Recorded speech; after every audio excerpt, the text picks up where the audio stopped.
A deputada federal Joyce Hasselmann esteve na macro-região e visitou o Sistema Clube. Em conversa com Roberto Ribeiro, a líder do governo no Congresso Nacional falou do pacote anticrime, da reforma da Previdência e sobre a disputa como pré-candidata à Prefeitura de São Paulo. Tudo bem com a senhora? Prazer recebê-lo. Como vai?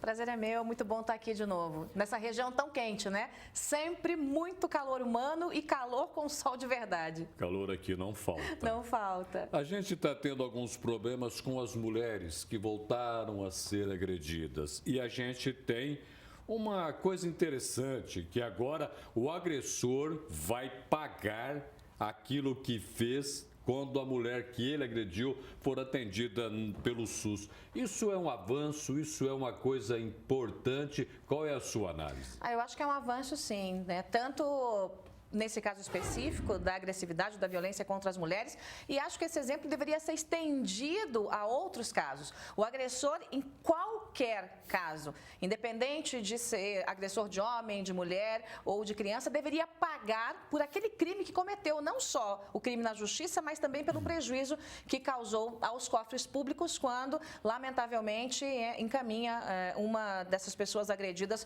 para um hospital. Acho que é um grande avanço, sim. Eu, inclusive, defendo outros avanços na Lei Maria da Penha, como dar ao delegado de polícia a possibilidade de já imediatamente implantar uma medida protetiva quando a mulher que é agredida procura uma delegacia de polícia. Hoje os índices mostram que as mulheres são violentamente agredidas ou até mortas depois que vão à polícia e tem que voltar para casa, porque a lei não permite ao delegado dar essa medida de afastamento imediato. Então, isso precisa ser corrigido. Já fazia parte da lei original Maria da Penha, mas, lamentavelmente, por conta de muita barganha e muita pressão de órgãos aí corporativos, esse texto específico foi vetado pelo ex-presidente Michel Temer. Porém, não é inconstitucional e eu luto na Câmara dos Deputados para que nós possamos corrigir essa legislação. A Câmara está com disposição para fazer essa correção? Sim, está com disposição. A bancada feminina é muito organizada, são 77 mulheres, é a maior bancada feminina da história. E, claro, tem uma outra ali que a gente vê que tá para fazer barulho, arruaça, mas a grande maioria das mulheres é muito organizada, preparada e leva essa pauta realmente como uma pauta muito séria, porque quando a gente trata de combater a violência contra a mulher, de punir de fato o agressor, a gente não está falando só da mulher, a gente está falando da família, a gente está falando da mãe, está falando dos filhos. Uma mulher que é agredida pelo companheiro, esse companheiro indiretamente agride também aquelas crianças. Muitas vezes ela volta para casa por causa dos filhos, ela não quer deixar o filho com o agressor. Então, quando a gente protege essa mulher, a gente protege também a família. Nós estamos falando de agressão, falando de coisas que afetam as mulheres. E tem aí na praça um pacote anticrime. A sua posição vai mudar muito esse pacote? Vai perder pontos importantes? Qual é a sua opinião? A minha opinião é que o pacote deveria ser enrijecido. Mais duro do que já é. Para mim, corrupção tem que ser tratado como crime hediondo, inafiançável. Malandro meteu a mão no dinheiro público, tem que ir para a cadeia, sem chance de progressão de pena, sem chance de pagar fiança e ir embora, porque é por conta dessa esculhambação que o Brasil chegou onde chegou. Mas, lamentavelmente, o pacote chegou na Câmara e já foi desvirtuado em alguns projetos. Criou-se lá um grupo de trabalho, o grupo de trabalho retirou alguns pontos do pacote anticrime, que é o pacote aí do nosso ministro Sérgio Moro, e infelizmente, a sensação que eu tenho é que a maioria da Câmara, não todos não, mas ali se vence pela maioria, a maioria da Câmara vai desvirtuar ainda mais esse pacote, vai acabar desidratando esse pacote. Como é que a gente muda? Pessoas como eu, que estão lá engajadas em lutar contra a corrupção, claro que tem muito peso, muita importância, mas é só um voto. Eu preciso de maioria para vencer qualquer coisa. Então, a gente muda com a sociedade brasileira organizada e pressionando o parlamentar. Tem muito parlamentar que, às vezes, vota, não é com aquilo que está querendo, não. Vota porque tem gente lá na porta do gabinete dele fazendo pressão, pegando no pé, gente nas redes sociais. Então, isso é importante. Eu não estou defendendo aqui, veja, de maneira nenhuma, hostilidade, agressão, xingar a mãe do deputado, porque isso não adianta. Aí ele vai ficar com raiva e não vai ceder à pressão. Eu estou falando da pressão inteligente.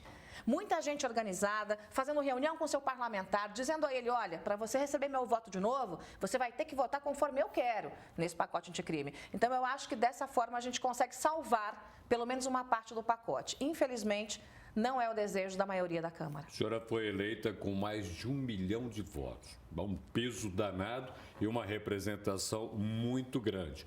E agora a senhora está tomando contato com um cenário político que merecem críticas de todos os lados e dúvidas. 1 milhão de votos, mais, representaram o que para a senhora quando chegou lá no Congresso? Primeiro, o respeito daqueles parlamentares. Muitos ali, quando eu cheguei, tinham um pé atrás comigo, porque eu vim da comunicação e eu vim com aquele cacetete democrático. Para mim, não me interessa se é do partido A, B ou C, se é de esquerda ou de direita, fez bobagem, levava as minhas críticas. Então, esse era o meu perfil. Então, quando eu cheguei na Câmara, as pessoas não sabiam exatamente se eu transformaria a tribuna num veículo de comunicação pura e simplesmente, ou se eu teria a capacidade de engolir alguns sapos para entregar resultados para a população. Mas o respeito de ter mais de 1 milhão de votos conta muito. É muito diferente quando você chega lá cacifada pelo povo, ou se você entrou lá na onda de alguém que te levou, né? Eu levei alguns deputados lá para dentro da Câmara, teve deputado da nossa bancada que fez 30 mil votos. Então, há uma diferença de peso. E claro que aí a diferença de peso é no começo do processo, porque lá dentro é um outro mundo. Eu brinco que eu vivo num hospício. É um outro mundo.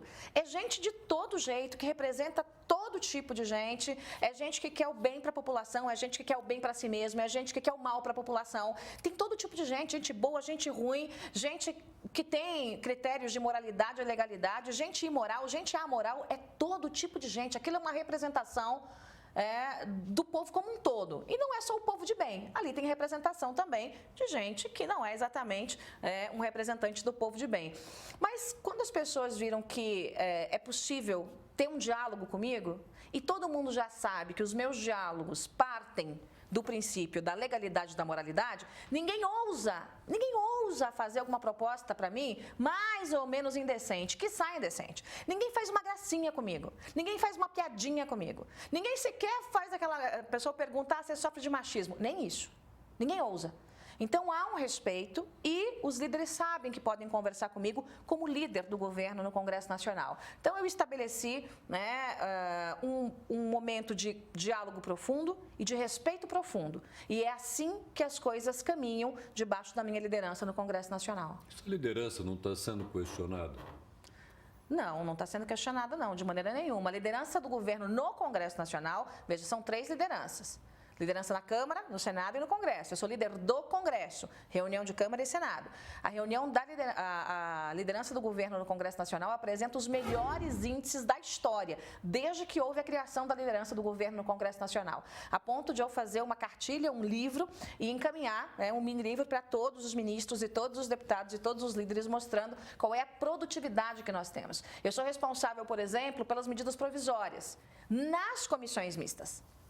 Todas as MPs que chegaram nas minhas mãos saíram das comissões mistas, à exceção de uma, que houve boicote de alguns líderes e não indicaram membros dessas comissões, deputados e senadores. Então, quando chega na Câmara, aí já não é minha liderança, aí é outro deputado que faz a liderança. Tudo que veio para minha mão, eu entreguei 100% para o governo, inclusive um PLN, que é um projeto aí de crédito, que impediu o nosso presidente Bolsonaro de cair nas pedaladas e deu um crédito de 248 bilhões de reais ao presidente para que ele pudesse continuar pagando benefícios como o Bolsa Família e pudesse lançar o Pronaf, tão importante para a nossa área agrícola, inclusive aqui para a região. Então, toda a missão que foi me dada, eu entreguei, 100%. Tem crise no PSL paulista, a senhora se apresenta como uma provável candidata, isso mexe com o quê? Mexe com vaidade, está chegando agora para fazer política. Tem essa crise, tem esse burburinho no PSL paulista? Tem crise no PSL nacional, né? Não é só no paulista. Sim. Se você dá uma mapeada assim, aonde tem PSL vai ter ali... Por que a senhora acha isso? Porque o partido é muito novo e ficou gigante de um dia para o outro, né? Era um partido do eu sozinho. E, de repente, virou a maior bancada da Câmara dos Deputados. Muitas adesões de todo tipo de gente. Sim. Então, você não tem ali uma unidade partidária ou uma unidade de ideologia. Primeiro que para você saber o que é ideologia, para você dizer eu sou de direita, eu sou de esquerda, eu sou de centro, tem que saber o que é isso. Não é só você repetir o que alguém diz, tem que entender o que é aquilo. Então, os partidos, as legendas, elas foram construídas com o passar dos anos. E as pessoas escolhem, em geral, não é sempre assim, mas em geral, aquele partido que mais representa as coisas que você acredita. No PSL, tem de tudo. Tem realmente pessoas que são liberais na economia como eu, conservadoras nos costumes, pessoas que se dedicaram ao combate à corrupção, como eu fiz. Tem um grupo grande de militares e tem um grupo que meio que entrou na onda e que está tentando se achar. É aquela coisa assim, aonde eu tô? Estou tentando me encontrar aqui. Então é natural que tenha um bate-cabeça, porque você tinha um partidinho que era um bebê, daqui a pouco virou um gigante, mas não cresceu na maturidade. É um gigante com cabecinha de bebê. Então, a gente precisa fazer o partido amadurecer. Eu me coloquei como pré-candidata, não porque, olha, eu sou pré-candidata de mim mesma. Não, porque eu estou sendo cobrada pela população, os partidos têm me procurado, a executiva nacional do meu partido me procurou para que eu seja candidata e eu sou pré-candidata à Prefeitura de São Paulo. Ponto. Já deixei isso muito claro. Eu não vou deixar que birra de meia dúzia de gatos pingados, de moleques que acham que podem tratar o partido como jardim da infância, interfiram na escolha do prefeito da maior cidade desse país, que vai, inclusive, cacifar a ponte para o próximo presidente da República. Eu não vou permitir que joguem por conta de birrinha, de mimimi, de nhenhenhé, a Prefeitura de São Paulo no colo da esquerda. Porque é isso que vai acontecer se não houver um candidato forte, alinhado à direita, para que nós possamos comandar a cidade de São Paulo. São Paulo define os rumos do Brasil. Nós não podemos colocar a esquerda para usar a máquina para voltar para o nacional através da Prefeitura de São Paulo. Eu não serei irresponsável com São Paulo dessa forma. Mimimi, gatos pingados. Quem que representa o mimimi? Quais são os gatos pingados que ficam divididos de um jeito ou de outro no PSL em São Paulo? Olha, no PSL em São Paulo há um grupo pequeno, mais ideológico, e não necessariamente isso é ruim, né? Porque nós temos uma ideologia forte mesmo, alinhada à direita, mas é um grupo que não está sabendo fazer muita conta. Então, sabe de ideologia, não sabe de economia e de matemática. Então, assim, 2 mais 2 são 4. Aqui, na China, em qualquer lugar do mundo. Né? Não adianta você querer botar um grupo... O pessoal chegou a falar de um deputado estadual, né, o tal do Carteiro Reaça, né, que acho que hoje é vice-presidente do PSL. Uma coisa assim, nem sei se é vice-presidente, que eu não estou metido na executiva, não quero saber da executiva estadual. Né? Deixa eles se matarem lá na guerra de foice. Eu estou preocupada mesmo com a cidade, com o estado de São Paulo e com o país. Então, quando tem um grupo que simplesmente para jogar bola nas costas de alguém diz, não, a bola é minha, esse brinquedo é meu aqui, ninguém pega, e dane-se a cidade de São Paulo, eu tenho que ir contra isso. Lá não é nada pessoal. Como, por exemplo, eu sou contra a candidatura do tucano Bruno Covas, não é porque ele não é um cara bacana, ele é super bacana, é um moleque bacana, legal, um menino bom. Mas minha mãe também é uma pessoa muito boa e nem por isso serve para ser prefeita de São Paulo. Aqui eu estou falando de competência e de força, porque para você enfrentar muita malandragem que tem aí na área pública, tem que ser muito forte, porque a pancada vem de volta. A lógica do bateu, levou é a que mais funciona. Então não adianta colocar alguém fraco, alguém preguiçoso, alguém que só entende, né, de um processo ideológico rasteiro, mas que não entende o que São Paulo precisa. Então esse grupinho hoje que comanda o diretório, a executiva em São Paulo, é um grupinho que tem gerado muita insatisfação, não só dentro da bancada dos deputados federais, mas também de parte da bancada estadual. A senhora está se aproximando do governador João Dória? Não estou me aproximando do João Dória, eu sou próxima do João Dória. Eu não tenho por que mentir ou botar panos quentes. Eu sou amiga do governador João Dória há muito tempo. Tirando essa amizade, essa eu sou amiga do governador João Dória antes de conhecer o Jair Bolsonaro. E eu optei pelo Bolsonaro.